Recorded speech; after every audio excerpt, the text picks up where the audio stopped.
નમસ્કાર વિદ્યાર્થી મિત્રો, આપણે આગળના વિડીયોની અંદર સદિશોને દર્શાવવાની રીત જોઈ હતી. બરાબર, સદિશોને દ્વિપરિમાણમાં અને ત્રિપરિમાણમાં કેવી રીતે દર્શાવી શકીએ અને એકમ સદિશ સ્વરૂપે આપણે એને કેવી રીતે દર્શાવી શકીએ, એનું મૂલ્ય કઈ રીતે ગણી શકીએ, એનો ખૂણો કેવી રીતે ગણી શકીએ એક્સ અક્ષ સાથે. તો એ સમીકરણ આપણે થાય. હવે આપણે એક્ઝામ્પલ જોઈએ તો બીજું એક્ઝામ્પલ જે છે એમાં પણ સૂત્ર તારવવાના છે. બરાબર, તો એની અંદર કીધું છે કે આપેલા સદિશો એ અને બી ના પરિણામી સદિશનું માન અને દિશા, તેમના માન અને તેમની વચ્ચેનો ખૂણા થીટાના પદમાં મેળવો.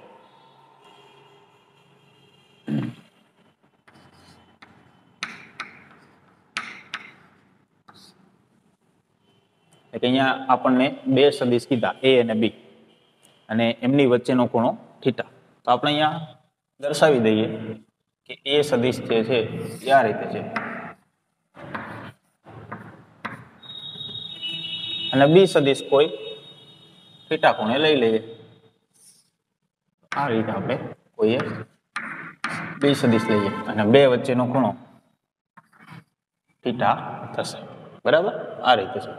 તો આપણને એવું કીધું છે કે આ બંને સદિશ ના પરિણામી સદિશનું માન અને દિશા, બંનેનો પરિણામી સદિશ એનું માન અને દિશા, એટલે કે આ બંનેનો સરવાળો કરીએ એ સદિશ અને બી સદિશનો, તો જે સદિશ મળે એને આપણે શું કહીએ? એનો પરિણામી સદિશ.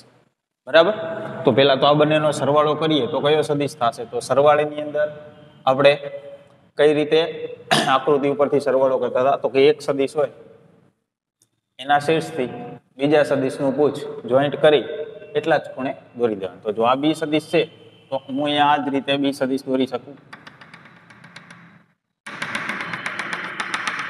એની જેટલી જ લંબાઈનો, બરાબર, અને એને સમાન આ રીતે. તો આ રીતે આપણે બી સદિશ દોરી શકીએ. તો આ જે સદિશ થશે અને આપણે શું કહીએ? બી સદિશ કહી શકીએ. બરાબર, આ રીતે દર્શાવતો આ ખૂણો કેટલો થશે? આના જેટલો જ થશે. બરાબર, આ બંને ખૂણા સરખા જ થશે. આ ખૂણો કેટલો થશે? થીટા થશે. હવે એ સદિશના પૂછથી એનું શેષ, પછી અહીંયાથી બી સદિશનું પૂછ અને અહીંયા એનું શેષ. તો હવે આ શેષ અને એ સદિશનું પૂછ આ બંનેને હું જોડી દઉં તો એ આપણો પરિણામી સદિશ, એટલે કે સરવાળો કર્યો કહેવાય. બરાબર, આ જે સદિશ થશે એ આ બંને સદિશનો સરવાળો, એટલે કે એ અને બી નો સરવાળો જે થશે એ આ થશે. જેને આપણે આર સદિશ કહી દઈએ. બરાબર, એટલે કે આપણે આવું લખી શકીએ, આર સદિશ ઇઝ ઇક્વલ ટુ એ સદિશ પ્લસ બી સદિશ. હવે આર સદિશ જે છે એ સદિશ સાથે ધારો કે આલ્ફા ખૂણો બનાવે છે. બરાબર, અને અહીંયા આર સદિશ અને બી સદિશના જે શીર્ષ ભેગા થાય છે, અહીંયા હું એવું કહું કે આ બીટા ખૂણો બને છે.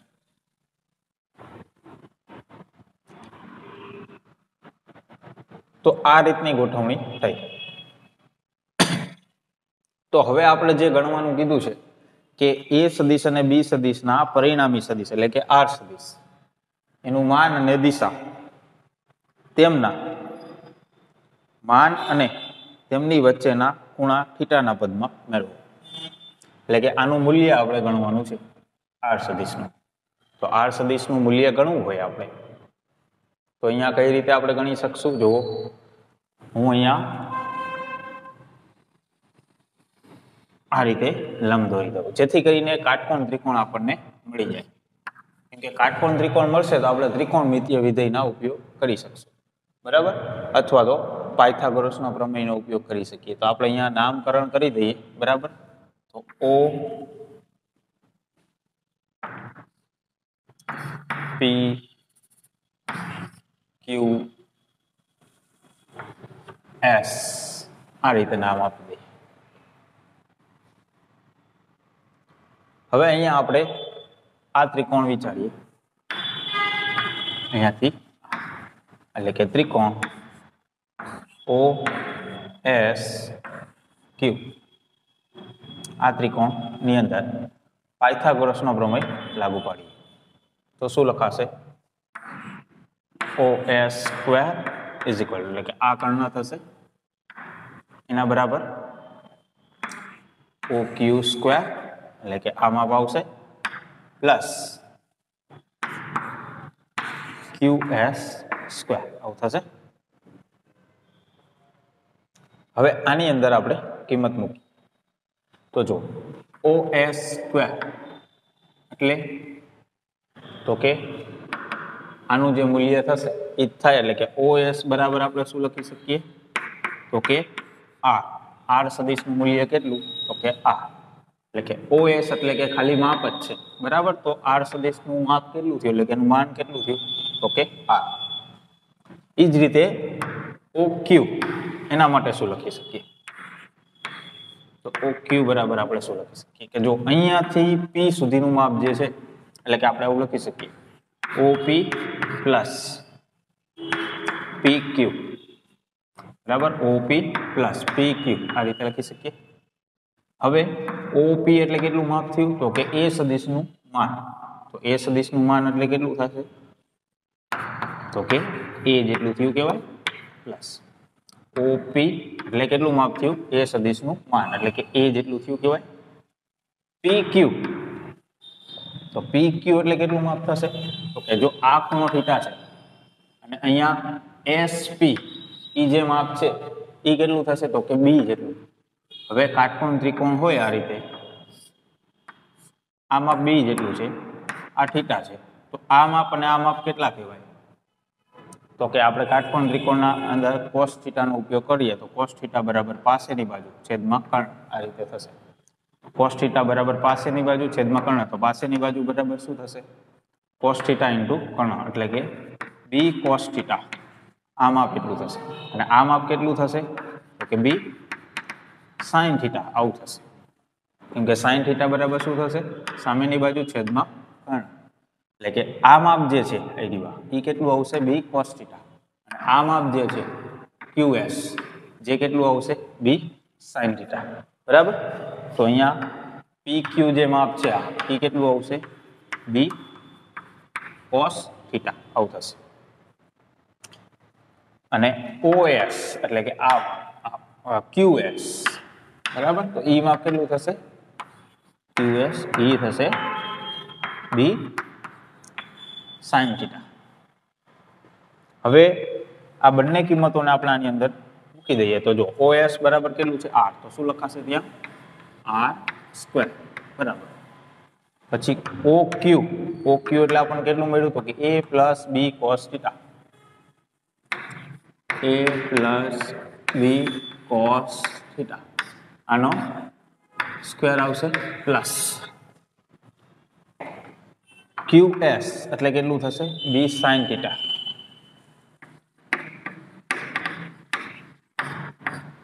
એનો સ્ક્વેર આવશે.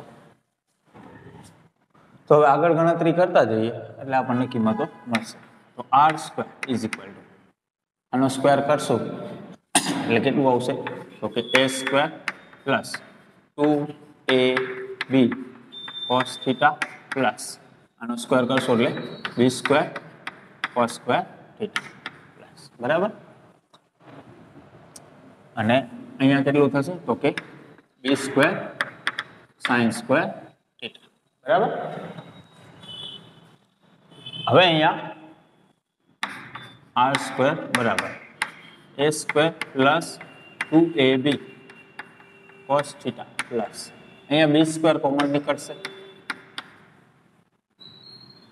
પછી વધશે કેટલું તો કે cos square theta plus sin square theta એટલું વધશે. cos square theta plus sin square theta એટલે કેટલું થઈ જશે 1. તો R સ્ક્વેર બરાબર કેટલું આવ્યું તો કે A સ્ક્વેર પ્લસ અહીંયા કેટલું વધશે 1 એટલે B square plus 2AB cos theta આવું થશે. તો R બરાબર કેટલું થશે તો કે વર્ગમૂળની અંદર R સ્ક્વેર બરાબર આટલું તો R બરાબર કેટલું થશે વર્ગમૂળની અંદર a square plus b square plus 2ab cos theta આવું થશે. તો અહીંયા આપણને r નું માન ગણવાનું કીધું હતું, જે આપણને આટલું મળે છે. બરાબર, તો જોઈ શકીએ આપણે તો કે જે બે સદિશ છે a અને b સદિશ, એનો પરિણામી સદિશ છે r છે. બરાબર, એનું મૂલ્ય કેટલું થાય તો કે a સદિશનો વર્ગ પ્લસ b સદિશનો વર્ગ એટલે કે a square plus b square plus 2ab એટલે કે 2 ગુણ્યા આ બંનેના મૂલ્ય ઇન્ટુ cos થીટા. થીટા એટલે શું છે તો કે a સદિશ અને b સદિશ વચ્ચેનો ખૂણો છે, એટલે કે cos થીટા. આ રીતે મળશે. બરાબર, આ જે r સદિશનું મૂલ્ય આપણને મળે છે આને કહેવાય કોસાઇનનો નિયમ.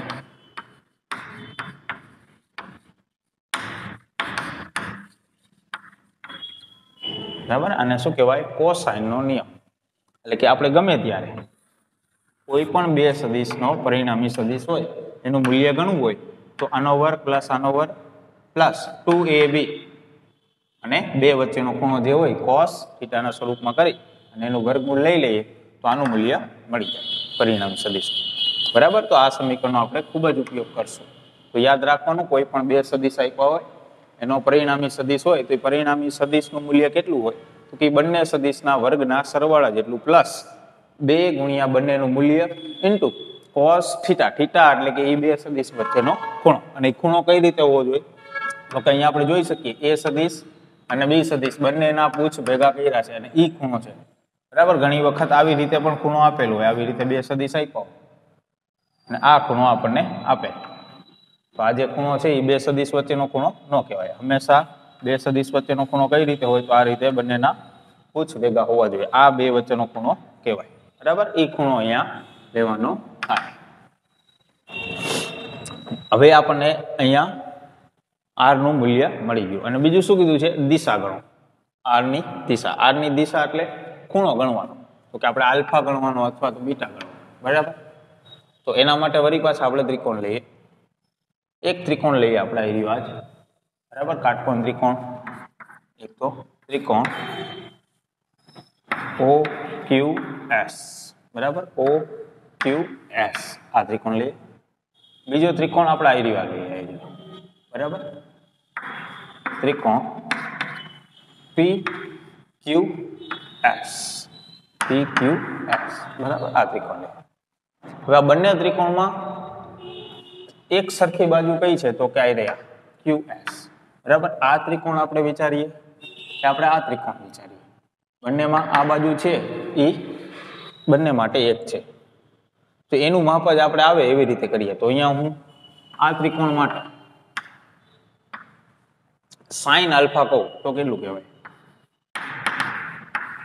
sin આલ્ફા બરાબર તો કે સામેની બાજુ એટલે કે આ રહ્યા એટલે કે QS છેદમાં કર્ણ એટલે કે OS. આ માપ થશે. QS એટલે કેટલું માપ કહેવાય આ રહ્યા તો કે QS એટલે આપણને કેટલું મળ્યું b sin છેદમાં OS એટલે કેટલું કહેવાય તો OS એટલે આનું મૂલ્ય થયું એટલે કે r. બરાબર, એટલે કે r ને આપણે આ બાજુ લખીએ તો આપણે આવું લખી શકીએ r sin b ને આ બાજુ લઈ લઈએ એટલે આપણે આવી રીતે લખી દઈએ. બરાબર, r sin આલ્ફા બરાબર b sin થીટા. આવું થયું. sin થીટા ને આ બાજુ લઈ લો, cos આલ્ફા ને આ બાજુ લઈ લો. r ના છેદમાં sin theta is equal to b ના છેદમાં sin આલ્ફા. બરાબર, આ રીતે આપણને મળી. હવે આપણે બીજો કાટકોણ ત્રિકોણ એક બનાવીએ. હું અહીંયા આના ઉપર અહીંયાથી લંબ દોરું. બરાબર, આને નામ આપી દઉં આ રીતે આપણે અહીંયા લંબ દોરીએ. તો હવે અહીંયા બે કાટકોણ ત્રિકોણ બન્યા બીજા. એક તો આ ત્રિકોણ બનશે આ રીતે. બરાબર, OPM અને બીજો કયો ત્રિકોણ બનશે SPM. બંને કાટકોણ ત્રિકોણ બન્યા, તો આ બંને માટે વળી પાછું આપણે એ જ નિયમનો ઉપયોગ કરીએ, સાઇન થીટા બરાબર. તો સાઇન આલ્ફા બરાબર શું લખાય?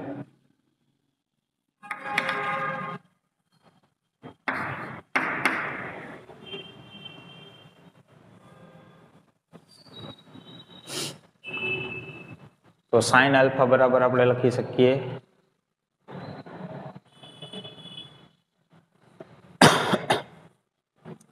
આ કઈ બાજુ થશે તો કે PM છેદમાં કર્ણ એટલે કયો થશે? જો આની અંદર સાઇન આલ્ફા બરાબર PM, કર્ણ એટલે આ માપ થશે કેમ કે આ કાટકોણ ત્રિકોણ થશે. તો A તો PM બરાબર કેટલું થયું? A સાઇન આલ્ફા આવું થયું બરાબર. એ જ રીતે આ ત્રિકોણ માટે લખીએ તો શું થશે? એ ત્રિકોણ માટે આપણે લખી શકીએ સાઇન બીટા બરાબર. તો સાઇન બીટા બરાબર સામેની બાજુ કઈ થશે તો કે PM છેદમાં કર્ણ એટલે આ માપ થશે બરાબર. કાટખૂણાની સામેની બાજુ આ કર્ણ થશે, જે માપ કેટલું થશે? B જેટલું થશે, B સદિશનું માન એટલે કે B જેટલું થશે. તો અહીંયા PM બરાબર કેટલું થયું તો કે B સાઇન બીટા આવું થયું. તો જો અહીંયા PM ના માપ જે બંને મળ્યા, A સાઇન આલ્ફા અને B સાઇન બીટા, તો શું લખી શકીએ આપણે? A સાઇન આલ્ફા બરાબર B સાઇન બીટા આવું લખી શકીએ. તો આપણે આવું લખી શકીએ A ના છેદમાં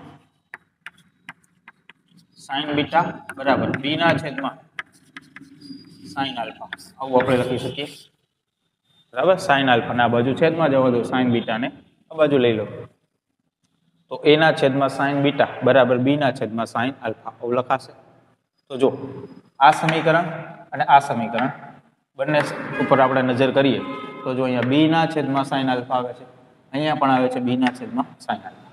તો આપણે ત્રણેયને સરખાવી શકીએ. તો આપણે આવું લખી શકીએ R ના છેદમાં સાઇન થીટા બરાબર B ના છેદમાં સાઇન આલ્ફા બરાબર A ના છેદમાં સાઇન. આ રીતે આપણે લખી શકીએ. દરેકની અંદર જુઓ તો A ના છેદમાં સાઇન બીટા છે, તો A સદિશ જે છે એની સામેનો ખૂણો કયો છે? બીટા. તો એના છેદમાં સાઇન બીટા છે. એ જ રીતે B સદિશ જે છે એટલે કે આયર્યો, એની સામેનો ખૂણો કયો છે તો કે આલ્ફા, તો એના છેદમાં શું છે? Sine alpha. અને R એટલે પરિણામી સદિશ છે. પરિણામી સદિશ એટલે કે આ બે વચ્ચેનો જે ખૂણો છે થીટા, તો એ શું છે? છેદમાં સાઇન. તો આ રીતનું આ સમીકરણ આપણને મળે છે. અને ત્રણેયના છેદમાં સાઇન વિધેય છે બરાબર. તો આને કહેવાય સાઇનનો નિયમ.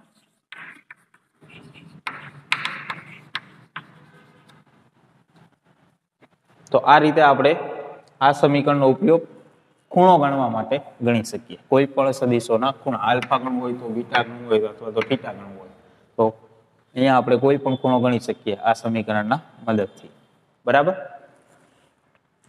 બીજું અહીંયા આ રીતે પણ આપણે સમીકરણ લખી શકીએ. હજી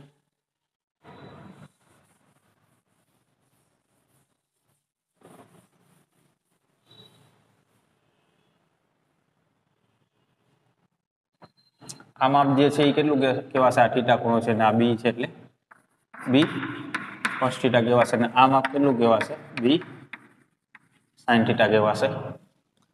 હવે અહીંયા આપણે ત્રિકોણ આ જે છે એ ત્રિકોણ તો કે OQS, આ ત્રિકોણની અંદર જો હું એવું લખું tan આલ્ફા તો શું લખાશે? tan alpha. tan આલ્ફા એટલે કે સામેની બાજુ એટલે કે QS છેદમાં પાસેની બાજુ એટલે કે OQ થશે.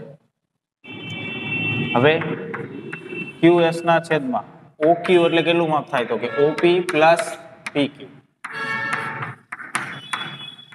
લખાશે. તો tan આલ્ફા બરાબર OS એટલે કેટલું કહેવાય તો કે B sin થીટા છેદમાં OP એટલે કેટલું કહેવાશે તો કે A પ્લસ PQ એટલે કેટલું કહેવાશે તો કે B cos થીટા આવું થશે. તો આ રીતે આપણે ગણી શકીએ. tan આલ્ફા બરાબર લખવું હોય તો b sin થીટા ના છેદમાં a plus b cos theta. તો આ રીતે આપણે આલ્ફા ખૂણો tan ના સ્વરૂપમાં પણ મેળવી શકીએ. બરાબર. તો અહીંયા આપણે દરેક સદિશો વચ્ચેના ખૂણા એના મૂલ્ય ગણી શકીએ આ બધા સમીકરણોના ઉપયોગથી. તો આ યાદ રાખવાના, બરાબર, દાખલાની અંદર કામમાં આવશે. તો આના પછીનો દાખલો છે જો એમાં જ ઉપયોગમાં આવશે. બે બંને સમીકરણ, આ સમીકરણ મૂલ્ય, બરાબર.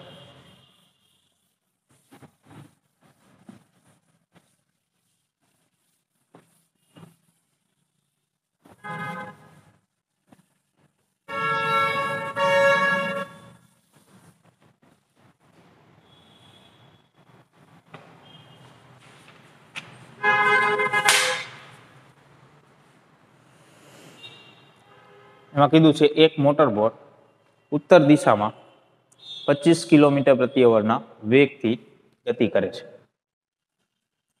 ઉત્તર દિશામાં 25 કિલોમીટર પ્રતિ અવરના વેગથી ગતિ કરે છે એવું કીધું. અને આ વિસ્તારમાં પાણીના પ્રવાહનો વેગ 10 કિલોમીટર પ્રતિ અવર છે. પાણીના પ્રવાહની દિશા દક્ષિણથી પૂર્વ તરફ 60 ડિગ્રીના ખૂણે છે. તો મોટર બોટનો પરિણામી વેગ શોધો.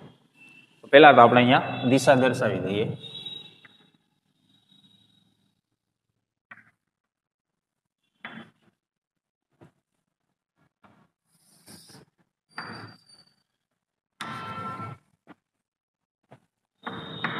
પૂર્વ, પશ્ચિમ, ઉત્તર, દક્ષિણ, બરાબર. આ રીતે હવે જે રીતે આપણને વેગ કીધો છે મોટર બોટનો એ રીતે આપણે દર્શાવ્યો. તો ઉત્તર દિશામાં 25 કિલોમીટર પ્રતિ અવર મોટર બોટનો વેગ ઉત્તર દિશામાં, એટલે કે આ દિશામાં થશે આ રીતે, બરાબર. મોટર બોટનો વેગ એટલે કે VB વડે દર્શાવો તો કેટલું કીધું છે? 25 કિલોમીટર પ્રતિ આ દિશામાં છે. પછી એ વિસ્તારમાં પાણીના પ્રવાહનો વેગ કીધો છે 10 કિલોમીટર પ્રતિ અવર અને પાણીના પ્રવાહની દિશા કીધી છે દક્ષિણથી પૂર્વ તરફ 60 ડિગ્રીના ખૂણે. દક્ષિણથી પૂર્વ તરફ 60 ડિગ્રીના ખૂણે. દક્ષિણથી પૂર્વ તરફ એટલે કે આ બાજુ, એટલે કે આમ. અને કેટલા ખૂણે કીધું? 60 ડિગ્રીના ખૂણે. પાણીના પ્રવાહનો વેગ દક્ષિણથી પૂર્વ તરફ, બરાબર. આ રીતે કીધું છે, જેને આપણે બીજા કોઈ સિમ્બોલથી દર્શાવી દઈએ. ધારો કે VC, જેની કિંમત કીધી છે 10 કિલોમીટર પ્રતિ અવર. આ રીતે. તો અહીંયા આપણને બે સદિશ આપ્યા. એક મોટર બોટનો વેગ આપ્યો છે અને એક પાણીના પ્રવાહનો આપ્યો છે. અને એવું કીધું છે મોટર બોટનો પરિણામી વેગ. પરિણામી વેગ એટલે કે મોટર બોટ જે દિશામાં ગતિ કરતી હશે, બરાબર, અહીંયા કીધું છે ઉત્તર દિશામાં 25 કિલોમીટર પ્રતિ અવરના ઝડપે. પાણીનો પ્રવાહ જે છે એ આ રીતે છે, દક્ષિણ પૂર્વની વચ્ચે, આ રીતે. તો મોટર બોટનો ખરેખર 25 કિલોમીટર પ્રતિ અવર વેગ રહેશે નહીં, બરાબર. એની ઝડપ બદલાશે. તો આ બંને સદિશનો પરિણામી સદિશ એટલે કે આ બંનેનો સરવાળો જે મળશે એ સાચો વેગ કહેવાશે અને એ જ દિશા સાચી કહેવાશે. મોટર બોટ એ બાજુ જશે. તો અહીંયા આ બંને સદિશ વચ્ચેનો ખૂણો કેટલો કહેવાય? એટલે કે આ ખૂણો કેટલો કહેવાય? બરાબર. બંને સદિશ વચ્ચેનો ખૂણો એટલે આ જ થશે. એક સદિશ આ રીતે છે અને એક સદિશ આવી રીતે છે. તો અહીંયા VB સદિશ એવું કહી દઉં અને VC સદિશ એવું કહી દઉં. તો આ બે વચ્ચે બંનેના પૂછ જોડી દઈએ તો આ ખૂણો બે વચ્ચેનો ખૂણો કહેવાશે. જે કેટલો થશે? તો કે જો આ 60 છે, આ આખું કેટલું થવું જોઈએ? 180. એમાંથી આ 60 નીકળી જાય એટલે આ કેટલું થાય? 120. આ રીતે થશે, બરાબર. તો આ ખૂણો મળશે આપણને 120. તો આ બંનેનો પરિણામી જે વેગ હશે, આ બંનેનો પરિણામી વેગ જેને આપણે V સદિશ કહી દઈએ, એની કિંમત કેટલી થાય? તો કે આપણે આવું લખી શકીએ V સદિશ બરાબર VB સદિશ પ્લસ VC સદિશ. આ બંનેનો સરવાળો એ પરિણામી વેગ કહેવાય. ફક્ત મૂલ્ય લખવું હોય તો શું લખાય? V બરાબર, જેમ આપણે અહીંયા જોયું, R એ પરિણામી સદિશ હતો A અને B નો, તેનું મૂલ્ય આપણે આવી રીતે લખી શકીએ. તો એ આપણે શું લખાશે? એ રીતે તો v બરાબર વર્ગમૂળની અંદર આનો વર્ગ એટલે કે vb નો સ્ક્વેર પ્લસ vc નો square plus 2vb vc cos theta આવું થશે. દરેકની કિંમત મૂકી દઈએ એટલે પરિણામી વેગ મૂલ્ય મળી જાય. વર્ગમૂળની અંદર 25 નો વર્ગ પ્લસ આની કિંમત કેટલી છે તો કે 10 એનો વર્ગ પ્લસ અને એકમ બંનેના સરખા જ છે બરાબર, કિલોમીટર પ્રતિ અવર એટલે આપણને આ જે વેગ મળશે એ પણ કિલોમીટર પ્રતિ અવરમાં મળશે. 2 25 10 cos થીટા, થીટા એટલે કેટલું છે 120. તો cos 120 એટલે કેટલી કિંમત કહેવાશે તો કે આપણે અહીંયા આવી રીતે લખી શકીએ cos 120 તો cos 180 માઇનસ 60 આવું લખી શકીએ. 180 માંથી 60 બાદ થશે એટલે 120 થશે. હવે જ્યારે 180 આવે તો અહીંયા જે વિધેય હોય એના જ રહેવા દેવાનું બરાબર. 180 આવે તો અહીંયા જે વિધેય હોય એના જ રહેવા દેવાનું અને આ જે ખૂણો હોય એ મૂકી દેવાનો કેટલો તો કે 60. આવી રીતે કોઈ પણ ખૂણો આવે જેની કિંમત તમને ખબર નથી તો શું કરવાનું 180 માઇનસ કરવાનું બરાબર. તો 180 માઇનસ કરશો એટલે અહીંયા જે ખૂણો આવે અહીંયા મૂકી દેવાનો અને 180 હોય એટલે cos વિધેય છે તો cos વિધેય રહેશે. હવે cos 60 ની કિંમત કેટલી તો કે 1/2 બરાબર. એ આપણને ખબર છે cos 60 ની કિંમત કેટલી તો કે 1/2. બીજું ખૂણો જે છે 120 એ કયા ચરણમાં કહેવાય? ચરણ એટલે કે આ રીતે આપણે ભાગ પાડીએ પ્રથમ ચરણ, દ્વિતીય ચરણ, તૃતીય ચરણ અને ચોથું. તો પહેલું, બીજું, ત્રીજું, ચોથું આ ચરણની અંદર આ રીતે યાદ રાખવાનું ઓલ એસ ટી સી આ રીતનું યાદ રાખવાનું બરાબર. All S T C all એટલે કે બધા, બધા વિધેય અહીંયા પ્લસ હોય બધા. અહીંયા ખાલી સાઇન વિધેય જ પ્લસ હોય. ત્રીજા ચરણમાં ખાલી tan વિધેય જ પ્લસ હોય અને ચોથા ચરણની અંદર cos વિધેય જ ખાલી પ્લસ હોય બરાબર. હવે ખૂણો જુઓ 120 તો અહીંયાથી સ્ટાર્ટ થાય આ 0 ખૂણો કહેવાય. પછી અહીંયા કેટલું કહેવાય 90. પછી અહીંયા કેટલું કહેવાય 180. પછી અહીંયા કેટલું કહેવાય તો કે 270. ફરી પાછું અહીંયા આવો એટલે કેટલું કહેવાય 300. 90 વધારતા જવાનું 0 થી 90. 90 ઉમેરો એટલે 180. હજી 90 ઉમેરો એટલે 270. હજી 90 ઉમેરો એટલે તો 90 ઉમેરતા જવાનું આ રીતે ફરતું રહે ચક્ર. તો જો 120 એટલે ક્યાં આવે તો કે 90 અને 180 ની વચ્ચે આવે આ રીતે. તો કયું ચરણ થયું 120 એટલે બીજું ચરણ થયું. તો બીજા ચરણમાં કયું વિધેય પ્લસ હોય તો કે સાઇન વિધેય પ્લસ હોય બરાબર. તો સાઇન વિધેય પ્લસ આ તો કયું વિધેય છે cos. cos વિધેય કેવું હશે તો કે માઇનસ. તો આ કિંમત જે આપણને મળી 1/2 કેવી કહેવાશે માઇનસ કહેવાશે બરાબર. તો પ્રેક્ટિસ કરશો એટલે વધારે આવડશે.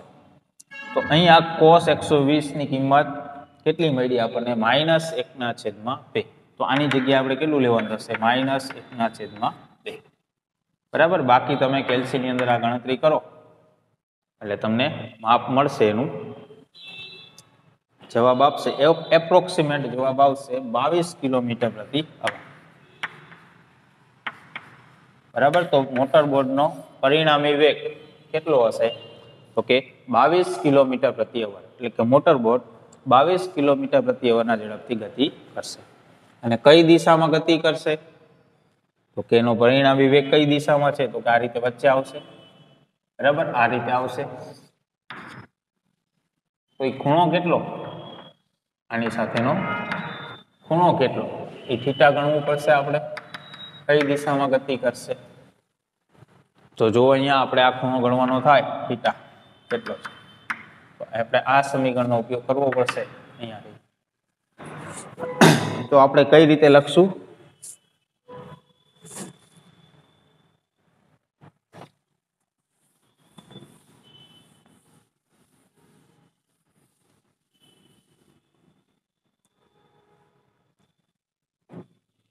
તો જો આપણે અહીંયા આ રીતે લખવું હોય r ના છેદમાં sin θ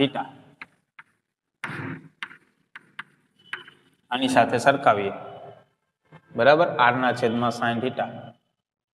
તો r એટલે શું થયો? પરિણામી સદિશ. અને થીટા એટલે કયો ખૂણો થયો? તો કે એ બે વચ્ચેનો ખૂણો થયો, જે આપણને ખબર છે. r એટલે અહીંયા શું છે? v. બરાબર, પરિણામી સદિશ એટલે શું છે? અહીંયા v. v ના છેદમાં sin થીટા. થીટા એટલે 120 થશે, બરાબર. હવે આ માપ જો હું લઉં vb, તો ખૂણો કયો લેવો પડે આપણે? જો આપણે vb લઉં તો ખૂણો કોની સાથે લેવો પડે? છેદમાં જે ખૂણો આવે છે, જો a ની સામેનો ખૂણો આવે એ જ રીતે b ની સામેનો ખૂણો આવશે. તો ગમે તે લખી શકીએ આપણે, vc લખીએ, બરાબર, તો ખૂણો કેની સાથે આવશે? આની સાથે આવશે, vb સાથેનો, બરાબર. તો vb સાથેનો આપણે ખૂણો જોઈએ છે થીટા, તો આપણે અહીંયા sin થીટા લખ્યું, એની જગ્યાએ આ ખૂણો છે અને આપણે આલ્ફા કહી દઈએ, બરાબર. તો શું લખાશે? vc. તો છેદમાં જે ખૂણો આવશે એ કેની સાથેનો આવશે? b સાથેનો આવશે, vb સાથેનો. vc ના છેદમાં sin આલ્ફા. જો હું અહીંયા vb લખું તો અહીંયા જે ખૂણો આવશે કેની સાથે આવશે? vc. એટલે કે આપણને આ ખૂણો મળશે, તો આપણને આ ખૂણો મળશે. તો હવે આની અંદર કિંમત મૂકી દઈએ તો vb, સોરી, v એટલે કેટલું માપ મળ્યું? 22 છેદમાં sin થીટા. થીટા એટલે કેટલો ખૂણો છે બે વચ્ચેનો? 120, બરાબર. vc જે કેટલું માપ છે?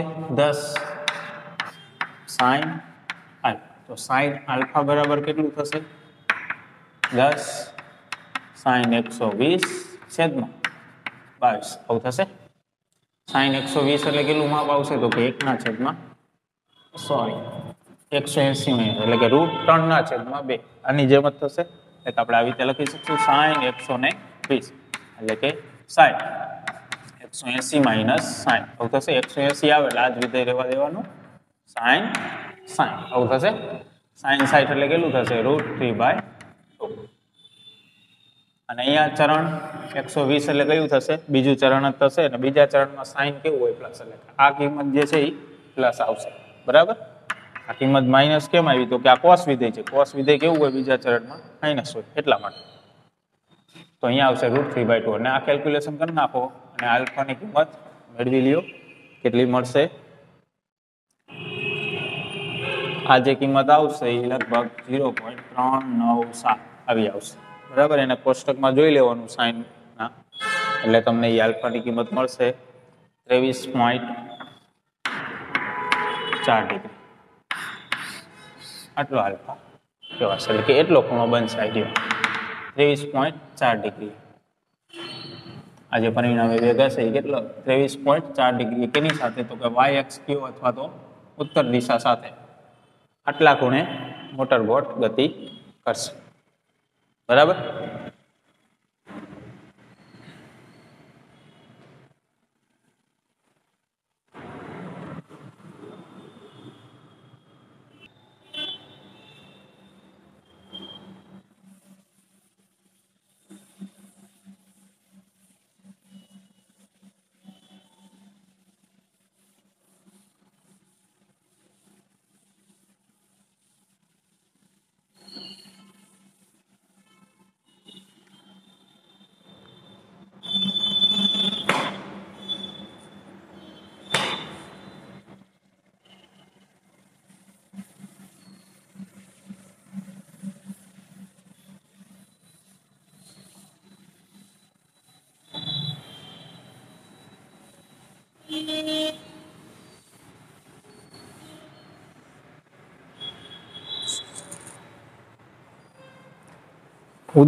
સ્વાધ્યાયની અંદર 13મો દાખલો જુઓ.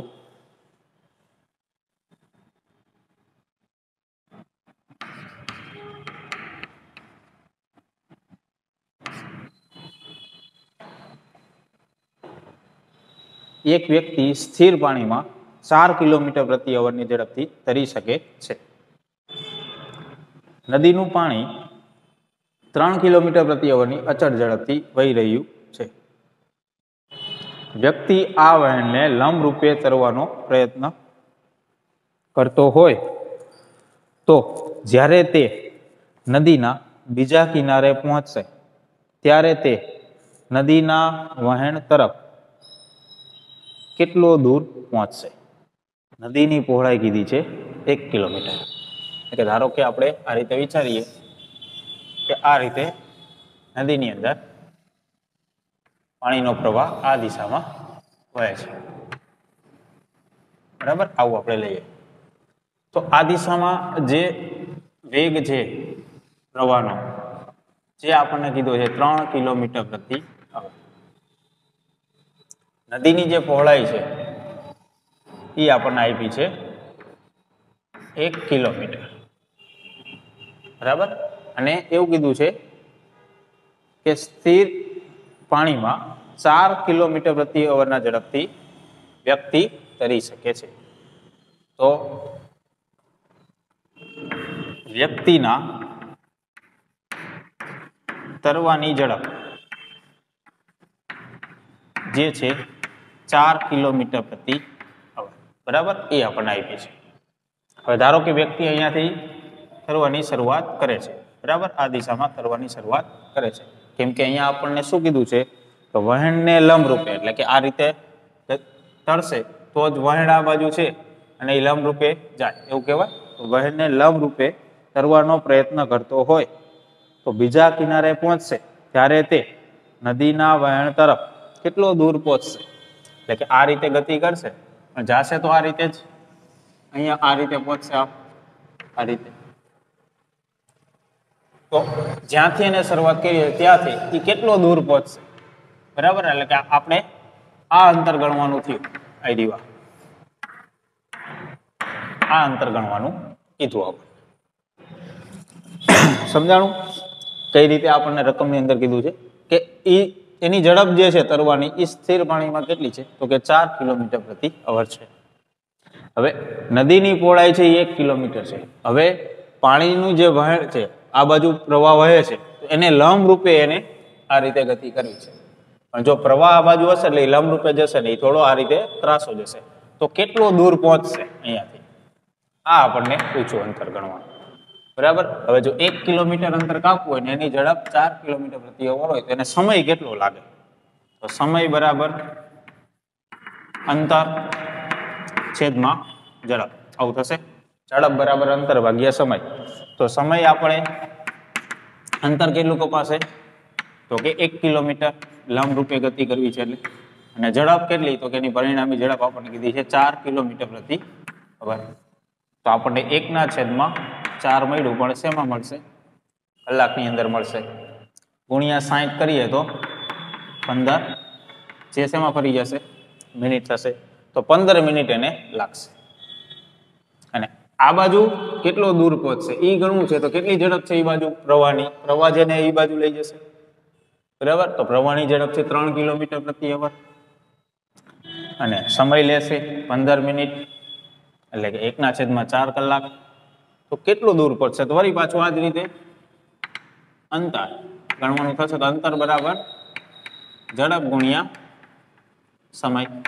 હવે આ બાજુ પ્રવાહ જે છે એની ઝડપ કેટલી છે? તો કે 3 ગુણ્યા સમય કેટલો લાગશે? તો કે સમય આપણે ગણી લીધો કે અંતર કાપવા માટે 1 કિલોમીટર અંતર કાપવા માટે એને 15 મિનિટ લાગશે, અથવા તો 1/4 કલાક. આપણે અહીંયા 1/4 જ લઈએ. શા માટે? કારણ કે ઝડપ શેમાં છે? કિલોમીટર પ્રતિ અવરમાં છે અને આ આપણે કલાકમાં જ લેવું પડશે. તો 3/4 એટલે કે 0.75. જે શેમાં આવશે અંતર? તો કે આ કિલોમીટર પ્રતિ અવરમાં છે તો અહીંયા કિલોમીટર આવું થશે.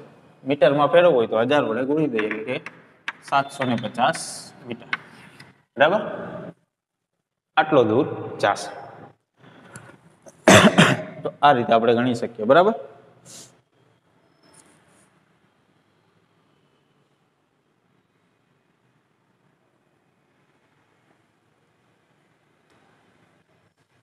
તો હવે બીજો દાખલો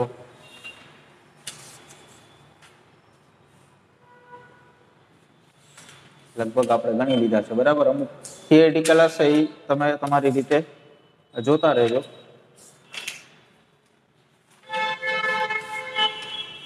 તો લગભગ આવી ગયા છે. સારું ચાલો હવે બીજા વિડીયોની અંદર જોઈશું. બરાબર.